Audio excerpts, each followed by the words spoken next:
পাশে সবাই বাংলাদেশি, কিন্তু কারোর সাথে কথা বলতে পারছে না, অ্যালাউ নেই। এখানে ভাগ করে দেওয়া আছে বাংলাদেশ এবং ইন্ডিয়াকে। প্রথম থেকে বলি, আমরা আসছি মেঘালয়ে একমাত্র ডাউকি দেখার জন্য।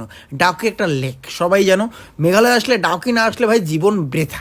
বৃথা না বিথা হলে যাই হোক গাইস, এই যে সেই ডাউকি লেক, এখানে আমরা নৌকাতে উঠবো। ওঠার পরে যা ভিউ না, সত্যি অসাধারণ লাগবে। হ্যালো হ্যালো হ্যালো হ্যালো ভাইজান, হাউ আর ইউ? কথা কয় না। হ্যাঁ হাউ আর ইউ? बीड़ी खाता है भैया? हाँ बीड़ी, हाँ बीड़ी दिए धर वीडियो धर। Thank you I am from Hotkunda. क्या कर रहे हैं यार तू? हाँ आई एम बिया करबो, आई एम बिया करबो বউ ঝগড়া। ঠিক আছে, মেঘালয়ের ডাউকি রিভার অনেক পরিষ্কার। এই পরিষ্কার রিভারে আসছে অপরিষ্কার একজন। ঠিক বলেছো। আর এই যে হচ্ছে আমাদের বং মিডিয়া ঘুরতে নিয়ে আসা। ঘোরা তো যেমন তেমন, কাজ নিয়ে বিজি। এখন আমরা নৌকায় উঠবো। নৌকাগুলো নিম কাঠ দিয়ে তৈরি, আমি জিজ্ঞেস করেছিলাম। আর এক একটা করে নৌকা ভাড়া নিয়েছে 1000 টাকা। তুই যে আমার জীবন মরণ ছিলি ভালোবাসা। এটা ভালো না, ওদিকে না ভাল, ওইদিকে ভালো।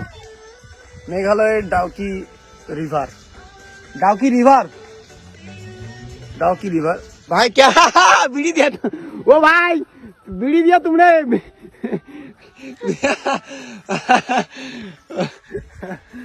নিঞ্জা করে ডাং খাই রে ভাই, কোনো ঠিক ঠিকানা নাই। ঠিক বলেছো। বাহ, ভালো লিরিক্স। কোন দিন যে কোটে ডাং খাই তার ঠিক ঠিকানা নাই। সব এলা মুই নানিম যে জলের তাপমাত্রা কত? ও ভাই নরমাল তো। এখানে আমাদের নামাই দিল, এটা নাকি আইল্যান্ড। नमस्ते आंटी। नमस्ते। नमस्ते। दिन में कितना सेल होता है? टोटल सेल कितना होता है? कमती है। कितना होता है? 2000-3000। 2000-3000। সবাই কয় যে দাদা তুমি বিদেশে ট্রিপে যাও না কেন? দাদা আমি যেগুলো ঘুরতে যাই সেগুলো আমার টাকা যায় না, মানুষের টাকা যায়। আমার টাকা ইনভেস্ট করতেই চলে যায় এটা ওটা বানাতে। উজ্জ্বল ফিল্মে এক একটা করে প্রজেক্টের পিছনে লাখের উপরেও খরচা যায়, যা আসে সব চলে যায়। আমাদেরকে পেটুব্যাগ কোম্পানি যে আছে, সেই পেটুব্যাগ কোম্পানি ঘুরতে নিয়ে আসে। আর হ্যাঁ, পেটুব্যাগকে থ্যাংক ইউ। আর পেটুব্যাগ এমন একটা কোম্পানি যাদের সঙ্গে আমি পার্টনারে আছে, মুভি গ্রুপ পার্টনার আছে, ইন্ডিয়াস বেস্ট রিসেলার। তোমার মুখটা দেখছো কি ব্যাঙের মতো শেখা, কমেডি ভিডিও। ঝগড়া কত? আমি কি ঘরে কাজ করি না? এই শাশুড়ি মা, আপনি চুপ করেন। তোমার কমেডি রিঅ্যাকশনটা দাও তো।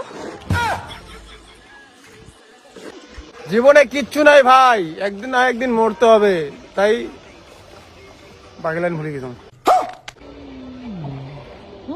এখানে দুইটা ফ্ল্যাগ আছে, একটা ইন্ডিয়ার একটা বাংলাদেশের, দেখতে পাচ্ছেন? এটা ইন্ডিয়া, ওইদিকে বাংলাদেশ। হাজি বল রে কি বাংলাদেশের আর্মি অনেকে ওই সাইডে আছে। উনি বললো যে ওগুলো বাংলাদেশের লোক, তাই বলে আমরা ওখানে যেতে পারবো না, ওগুলো নাকি বাংলাদেশের। हम लोग हाजी हम उधर नहीं जा सकते क्या? क्यों? वो क्या है, बांग्लादेशी है? ও লোক বাংলাদেশি, हम लोग इंडिया। বাংলাদেশের বোর্ডগুলো একটু আলাদা আলাদা। আমার ম্যাক্সিমাম কমেন্ট বাংলাদেশ থেকে, এবং ওখানে আমার ভিউয়ার্স বেশি, তো love you Bangladesh, love you. আজকে যেতে পারলাম না, একদিন বাংলাদেশে যাবো। যারা যারা বাংলাদেশ থেকে দেখো, বলো উজ্জ্বল ভাইকে কারা কারা বাংলাদেশে ওয়েলকাম করবে। করবে না, তোকে কেউ করবে না। বিড়িটা দিয়েছিল, এখন বিড়িটা ফেলে দেবো। ওকে, সো এখান থেকে চলে যাওয়ার পরে আরেকটা জায়গায় যাবো, কিন্তু যাওয়ার পথে যা রোডগুলো ছিল ভাই অসাধারণ। মেঘালয়ের এইসব রোড এবং ভিউ সত্যি অসাধারণ ভাই। বাই দ্য ওয়ে, আমার একটা শুটিং চলছে, কতবার আর বলবো, বলতে বলতে কান ভাতা হয়ে গেছে গাইস। যেটা হচ্ছে মুভির নাম নিশাচর। তো সেখানে ঘোড়া দিয়ে ফাইট আছে, তো তাই বলে ঘোড়া চালা শিখেছি। আর আমি যেখানে যাই ঘোড়া তার জন্য চালাই। আর আমরা এখানে যে আসলাম, এটা সত্যি খুব ভালো। এটার নাম হচ্ছে লাইট রুম মনে হয় মেঘালয়ের। তো প্রথমে দেখেছিলাম ডাউকি, দ্বিতীয় এটা লাইট রুম, যাই হোক। আসলেই তোমরা যে কাউকে বললে এগুলো জায়গা তোমরা ভেরিফাই করে আসতে পারো, খুব ভালো লাগবে। আর খুবই ভালো লাগবে। টাটা টাটা, এত কথা কইস করে উজ্জ্বল ভাগারু।